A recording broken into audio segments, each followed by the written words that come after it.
Hi friends, welcome to my YouTube channel. గత కొన్ని రోజులుగా మీకు టెట్కి సంబంధించి కంటిన్యూగా వీడియోలు చేసుకుంటూ వస్తున్నానండి. సో మీకు ఎగ్జామ్ దగ్గర పడుతున్న కొలది మీకు టెన్షన్ పడకుండా ప్రశాంతంగా చదవండి. సో అలాగే మన వీడియోలను కంటిన్యూగా రోజుకి రెండు మూడు సార్లు ఖచ్చితంగా వాచ్ చేయండి. మీకు చాలా యూస్ఫుల్ అవుతుంది. మీకు నచ్చితే లైక్ చేయండి, మీ ఫ్రెండ్స్కి షేర్ చేయండి. అలాగే నేను చేయబోయే మరిన్ని వీడియోల కోసం మీరు మా ఛానల్ సబ్స్క్రైబ్ చేసుకోండి. ఇప్పుడు సూటిగా సుత్తి లేకుండా మొట్టమొదటి ప్రశ్నలోకి వెళ్ళిపోదామండి. సో మనకందరికీ తెలుసు, తెలుగులో గత టెట్ పరీక్షలో ఇచ్చిన ప్రాక్టీస్ బిట్స్ చూస్తున్నాం. సో ఈ తెలుగుకు సంబంధించి మొదటి 2 ప్రశ్నలు కూడా గద్య భాగం నుండి, అలాగే తర్వాత 2 ప్రశ్నలు పద్య భాగం నుండి ఇస్తారు. సో ఇది మొట్టమొదటి గద్య భాగం చూద్దాం. కథా సరిసాగమన దీపకర్ణి అను మరొక రాజు చరిత్ర వర్ణితమైనది. ఈతడు దక్షిణ పదము నిలుచుండునని చెప్పబడినది. దీపకర్ణి సంతాన విహీనుడై ఉండెను. ఒకనాడు అతడు అరణ్యమునకు వేటకు పోయెను. అక్కడ సాతుడను ఒక యక్షుడు సింహ పరాక్రమ గల ఒక బాలుని దీపకర్ణికి పెంచుకోనమని అప్పగించెను. ఆ బాలుడే తరువాత ప్రసిద్ధుడైన శాతవాహనుడు. సో ఈ గద్యం ఆధారంగా దీపకర్ణిని గురించి అసత్యాన్ని గుర్తించండి అన్నాడండి. సో అసత్యాన్ని అక్కడ గుర్తిస్తే ఫస్ట్ సంతాన విహీనుడు అన్నాడు. సో సంతాన విహీనుడు అనేది మనకి క్లియర్గా తెలిసిందే, ఎందుకంటే ఇక్కడ సంతాన విహీనుడు అనేది ఉందండి. అలాగే దక్షిణాపదరాజు, సో దక్షిణాపదం ఏలుతుండు కాబట్టి ఖచ్చితంగా ఇతను దక్షిణాపదరాజు, రెండోది రైటేనండి.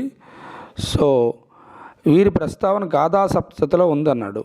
సో థర్డ్ వన్ జాగ్రత్త చూడండి. వీరి ప్రస్తావన ఎక్కడుందంటే కథా సరిసాగరం ఉంది, కానీ గాథా సప్తశతిలో లేదు, కాబట్టి అదే తప్పండి. సో ఇక్కడ అసత్యం కావాలి కాబట్టి ఆన్సర్ థర్డ్ ఆప్షన్.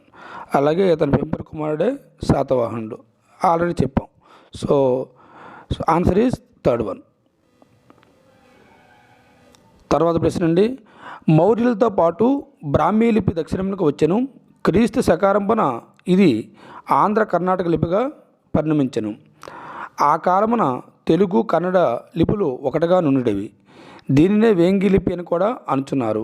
సాలంకాయన మహారాజుల కాలమున ఆంధ్రులు తూర్పు సముద్ర తీర దీవులకును దేశములకును వలసపోయినప్పుడు వేంగి లిపిని తమ వెంట కొనిపోయి ఇచ్చట స్థాపించిరి. ఇక్కడ కూడా పై గద్యం ఆధారంగా అసత్యాన్ని గుర్తించండి అన్నాడు. క్లియర్గా గద్యాన్ని చదివితే మనకి క్లియరెన్స్ వస్తుందండి. సో ఇప్పుడు మనం చూస్తే పై గద్యం ఆధారంగా అసత్యాన్ని గుర్తించండి అన్నాడు కాబట్టి ఫస్ట్ పాయింట్ చూద్దాం. బ్రాహ్మీ లిపి ఆంధ్ర కర్ణాటక లిపిగా పరిణమించింది. సో ఇది క్లియర్గా ఉందండి. సో ఆంధ్ర కర్ణాటక లిపిగా పరిణమించింది. అలాగే ఆంధ్ర కర్ణాటక లిపికే వేంగి లిపి అని పేరు. ఇది కూడా క్లియర్గా ఆంధ్ర కర్ణాటక లిపిగా పరిణమించును. సో దీన్నే అలా పిలుస్తారని కూడా మనం అనుచున్నారని కూడా క్లియర్గా ఉంది. ఇది కూడా రైటే అండి. తర్వాత సాలంకాయనలు వేంగి లిపిని దక్షిణముకు తీసుకొచ్చారు. సో ఇది తప్పండి, ఎందుకంటే సాలంకాయలు తీసుకురాలేదు. సో సాలంకాయల కాలమున ఆంధ్రులు తీసుకొచ్చారు కాబట్టి ఇది తప్పు. సో 4వ చూడండి, మౌర్యులతో పాటు బ్రాహ్మీ లిపి దక్షిణానికి వచ్చింది. అది ఫస్ట్ పాయింట్లో ఉంది కాబట్టి మన ఆన్సర్ థర్డ్ ఆప్షన్. మౌర్యులతో పాటు బ్రాహ్మీలు అవి దక్షిణం వచ్చాను, అది రైటే కాబట్టి థర్డ్ ఆప్షన్ ఇది రైట్ ఆన్సర్. తర్వాత పద్యం ఇచ్చాడండి. వరి పంట లేని యూరును దొరయుండనయూరు తోడు దొరకని తెరువున్ ధరను బతిలేని గృహమును నరయంగ రుద్రభూమి ఎనదగు సుమతి. ఈ సుమతి శతకంలో మనకి బద్దెన రచించాడు. ఇది చూడండి జాగ్రత్తగా. దీనికి అర్థం ఏంటంటే వరి పంట లేని ఊరు, అలాగే దొర ఉండని ఊరు. దొర అంటే అక్కడ నాయకుడు లేని ఊరు, తోడు దొరకని తెరువు అంటే మన మార్గంలో వెళ్తుండగా సొత్తు మనకు తోడు లేని మార్గము. అలాగే ఈ జగత్తులో పతి లేని గృహము. పతి లేని గృహం అంటే భర్త లేని గృహము, శ్మశానంతో సమానం అని చెప్పేసి చెప్తున్నాడండి. సో ఇక్కడ పై పద్యం ఆధారంగా అధికారి లేని గ్రామం దీంతో సమానం అన్నాడు. సో అధికారి లేని గ్రామం దేంతో సమానం అంటే మనకి ఆన్సర్ శ్మశానం. సో ఇవన్నీ కూడా శ్మశానంతో సమానం కాబట్టి అధికారులు లేని ఊరు కూడా శ్మశానంతోనే సమానం అండి. So 4th option right answer. తర్వాత పద్యం అండి. ఈ పద్యానికి అర్థం క్లియర్గా తెలిస్తే ఈజీగా ఆన్సర్ చేయొచ్చండి. ఆపద గల వేల నరస బంధువు చూడు, భయమ వేల చూడు బంటుతనము, పేద వేల చూడు పెండ్లాము గుణము, విశ్వదాభిరామ వినురవేమ. ఇక్కడ సైనికుని పరాక్రమం ఈ సమయంలో బయటపడుతుంది. సో ఇక్కడ బాగా అబ్జర్వ్ చేయండి. ఆపద వచ్చేటప్పుడే బంధువుల యొక్క స్నేహాన్ని మీరు చూడండి, ఎవరు నిజమైన బంధువులో తెలుస్తుంది. అలాగే భయం వచ్చేటప్పుడే ఒక ధైర్యం గల వ్యక్తిని చూడండి, అక్కడ అతని ధైర్యమో కాదో తెలుస్తుంది, అంటే ఒక సైన్యం. అలాగే నువ్వు పేదవాడు అయినప్పుడే ఒక పెండ్లం యొక్క పెళ్ళి అంటే భార్య యొక్క గుణం తెలుస్తుంది, అంటే ఎలా చూసుకుంటుంది, ఎలా అడ్జస్ట్ అవుతుంది అనేది. సో అనేది దీని యొక్క తాత్పర్యం అండి. సో ఇక్కడ మన ఆన్సర్ ఏంటంటే సైనికుని పరాక్రమం ఎప్పుడు తెలుస్తుందంటే మనకు కరెక్ట్గా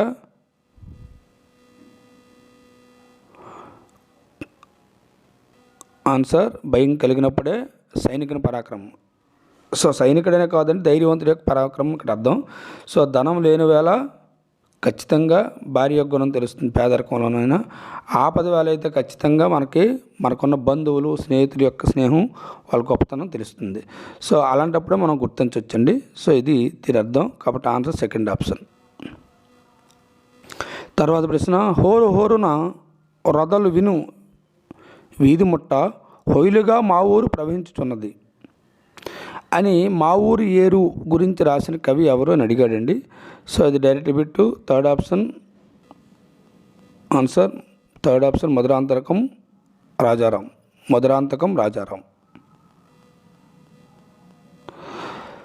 తర్వాత ప్రశ్న. ఢిల్లీ వద్దు రాజు వద్దు, అమ్మ మాటే వింట, ఉండదు నాకే తంట అని పాడుకుంటూ ఇల్లుని చేరింది ఎవరంటే, ఇది కూడా మనం ఒక పాట అండి. ఇక్కడ మేక ఢిల్లీ వెళ్తుంది రాజును కలవాలని. సో చాలా కష్టాలు పడి మళ్ళీ అవన్నీ వద్దు, నాకు మా అమ్మే ముద్దు అని చెప్పేసి వెనక్కి వచ్చేస్తుంది. సో అలా వచ్చేది ఏంటంటే 1st ఆప్షన్ మేక అండి, ఆన్సర్ రైట్ ఆన్సర్. సో పాఠాలు కూడా తరువుగా చదివితే ఖచ్చితంగా ఇలాంటి పెట్టి ఈజీగా చేయొచ్చండి. తర్వాత ప్రశ్న. నూతిలో గొంతుకులు రచయిత ఎవరు? సో 4th ఆప్షన్ అండి ఇది ఆలూరి బైరాగి. తర్వాత కూడా పద్యపాదం ఇచ్చాడండి, అంటే పద్యాలు కంటిన్యూగా పాదాలు 4 ఇచ్చాడు, వాటిని ఒక పద్యం కింద మనం సరైన క్రమంలో అమర్చమన్నాడు. సో ఇక్కడ పద్యపాదాలు సరైన క్రమంలో అమర్చాలంటే పద్యం గురించి మనకు క్లియర్గా తెలియాలి. సో జాగ్రత్తగా అబ్జర్వ్ చేస్తే ఈ పద్యం అందరికీ తెలిసిందే. సో ఫస్ట్ ఈ ఉంటుందండి. సో రాజు చేతి కత్తి రక్తం వర్షించు, తర్వాత సొకవ చేతి కలము సుధల కురియు అంటే ఆ ఉంటుంది. సో ఇక్కడ ఫస్ట్ 1 రాజు చేతి కత్తి రక్తం వర్షించు, 2వది సొకవ చేతి కలము సుధల కురియు, 3వది ఆతడేలగలుగు యావత్ ప్రపంచంబు, నీతడేలగలుగు నిహము పరము. సో ఇక్కడ మనకి ఇది ఆర్డర్ కాబట్టి మన ఆన్సరు 2nd ఆప్షన్ ఈ ఫస్ట్ వస్తుంది, తర్వాత ఆ వస్తుంది, తర్వాత ఈ వస్తుంది, తర్వాత ఆ వస్తుంది, కాబట్టి ఆన్సర్ 2nd ఆప్షన్ అండి. తర్వాత ప్రశ్న. రాము చీమ తేనెటీగ పాత్రల గల కథ. సో ఇది కథ ఏంటంటే 1st ఆప్షన్ పరివర్తన. తర్వాత ప్రశ్న. పాపపుణ్యములు అనే అర్థంలో ఈ జాతీయాన్ని ఉపయోగిస్తారు. ఈ జాతీయాన్ని ఎక్కడ ఉపయోగిస్తారంటే అన్యం పుణ్యం అంటామండి. సో అన్యం పుణ్యం పెరిగిన వ్యక్తి లేదా బాలుడు అంటుంటాం కాబట్టి, అంటే పాపపుణ్యాలు తెలియదని అర్థం. So 3rd option right answer, అన్యం పుణ్యం. తర్వాత ప్రశ్న. అర్థాలను సరైన పదాలతో జతపరచండి అన్నాడు.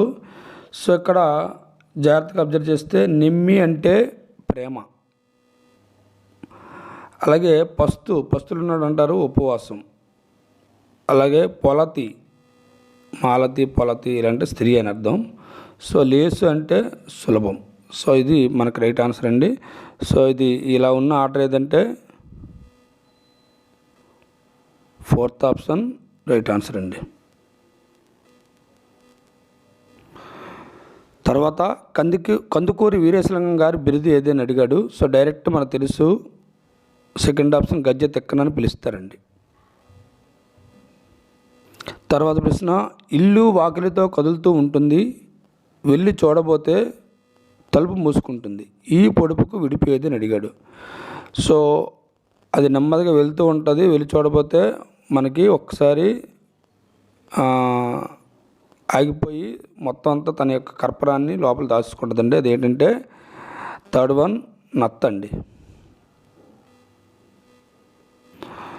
తర్వాత ప్రశ్న, రాత్రి పర్యాయ పదాలు ఏదని అడిగాడు. సో రాత్రి పర్యాయ పదాలు యామిని, విభావరి. అంటే ఫోర్త్ ఆప్షన్ రైట్ ఆన్సర్ అండి, విభావరి, యామిని. తర్వాత ప్రశ్న, జనని ఈ పదానికి నానార్థాలు అడిగాడండి. సో నానార్థాలు వస్తాడికల్లా జనని అంటే మనందరికీ తెలుసు తల్లి, దయ. సో ఇక్కడ పర్యాయ పదాలు వేరు, నానార్థాలు వేరు, చాలా జాగ్రత్తగా అబ్జర్వ్ చేయండి. తర్వాత ప్రశ్న, క్రింది ప్రవచనాలలో సత్యాలను గుర్తించండి. మొదటిది, పెన్నేటిపాట, జయగీతం అనేవి పాట ప్రక్రియకు సంబంధించినవి. సో ఇది రైటేనండి. సో పరివర్తన, గోపాల్ తెలివి అనేది కథా ప్రక్రియకు సంబంధించినవి. ఇది రైటేనండి. పరివర్తన, సత్యమహిమ అనేవి కథా ప్రక్రియకు చెందినవి కాదండి. సో ఇక్కడ పరివర్తన అయితే కథా ప్రక్రియకు సంబంధించింది కానీ సత్యమహిమ కాదు. సో అలాగే గాంధీ, మహాత్ముడు అనేవి సంభాషణ ప్రక్రియకు సంబంధించింది, ఇది కూడా కాదండి. సో ఇక్కడ మనం జాగ్రత్తగా అబ్జర్వ్ చేస్తే ఆన్సర్ ఫస్ట్ వన్ రైటే, సెకండ్ వన్ రైటే, కాబట్టి first option is right answer. తర్వాత ప్రశ్న, సరళాదేశ సంధిలో ఆదేశ సరళానికి ముందున్న ధృతానికి విభాషగా వచ్చేవి ఏంటి? సో ఆన్సర్ థర్డ్ ఆప్షన్ బిందు సంశ్లేషలు వస్తాయండి.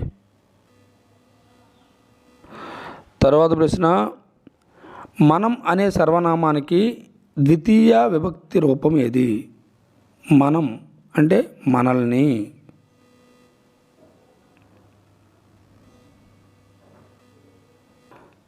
తర్వాత ప్రశ్న, రాష్ట్రము పదంలో స్ట్రాలోని వర్ణ సంయోగ క్రమాన్ని గుర్తించండి.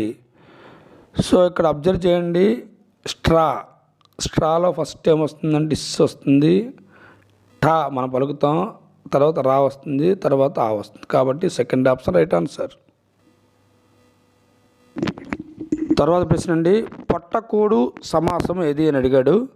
సో పొట్టకోడు సమాసం వచ్చేటట్టుకల్లా ఫస్ట్ ఆప్షన్ రైట్ ఆన్సర్ అండి, చతుర్థి తత్పురుష సమాసం.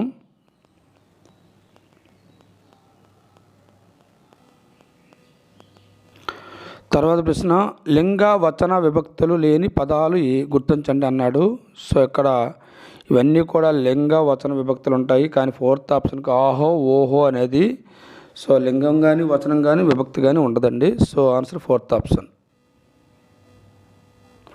తర్వాత ప్రశ్న, ఊ, ఊ, పా, ఫా, బా, భా అనేవి ఏంటి అని అడిగాడు. సో వీటిని వాస్ట్యాలు అంటారండి. సో ఆన్సర్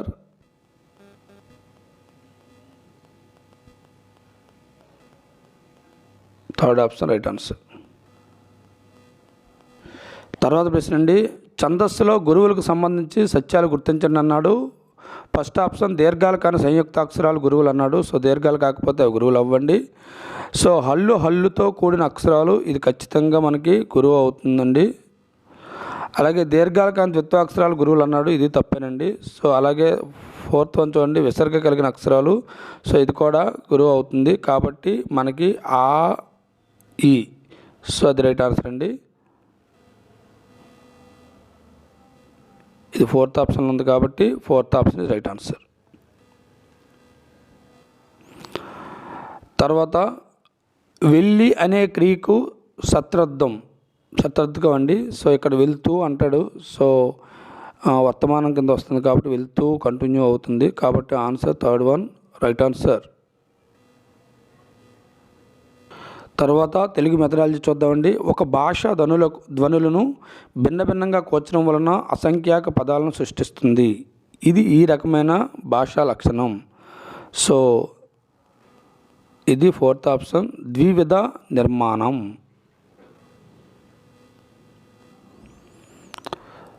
తర్వాత ప్రశ్న అండి, శ్రీనాథుని బిరుదు సహజ పండితుడు అన్నది ఈ దోషం. సో ఇది భావదోషం అండి. So third option right answer. So ఎందుకంటే ఇక్కడ శ్రీనాథుడి బిరుదు సహజ పండితుడు కాదండి. సో ఎవరనేది మీరు కామెంట్ సెక్షన్లో తెలియజేయండి. సో మీకు తెలుసు ఇక్కడ సహజ పండితుడు అంటే ఎవరంటే బెమ్మెర పోతన, కాబట్టి ఇక్కడ భావదోషం ఏర్పడింది. తర్వాత ప్రశ్న, పూర్వజ్ఞాన పరిశీలన ఈ సోపానికి ఉపసోపానం. సో ఆన్సర్ ఫస్ట్ ఆప్షన్ ప్రవేశం. ఎందుకంటే పాఠంలోకి ప్రవేశించే ముందే మనం విద్యార్థి యొక్క పూర్వజ్ఞాన పరిశీలన చేస్తాం. తర్వాత ప్రశ్న, ప్రతి పదానికి అర్థం చెబుతూ వివరణ ఇస్తూ పద స్వరూప స్వభావాల్ని విడమర్చి చెప్పే పద్య బోధన పద్ధతి. మనందరికీ తెలుసండి థర్డ్ ఆప్షన్ ఖండ పద్ధతి. అంటే ఒక పద్యం పూర్తిగా చెప్పేసి భావం చెప్పకుండా ప్రతి పదానికి అర్థం చెబుతూ మధ్య మధ్యలో ఆపుతూ ఖండిస్తూ మనం చెబుతాం, కాబట్టి ఇది ఖండ పద్ధతి అంటామండి. తర్వాత ప్రశ్న, విద్యార్థులు సవర్ణ దీర్ఘ సంధి ఏర్పడే విధానాన్ని గుర్తిస్తారు అన్నది ఈ లక్ష్యం.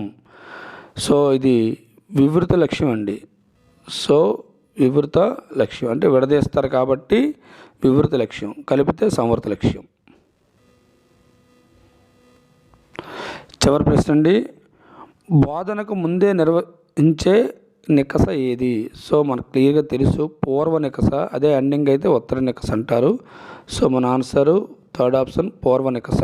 బోధనకు ముందు అంటే పిల్లవాడి యొక్క జ్ఞానాన్ని మనం పరిశీలించడం లేదా పరీక్షించడం. So thank you friends, thank you for watching.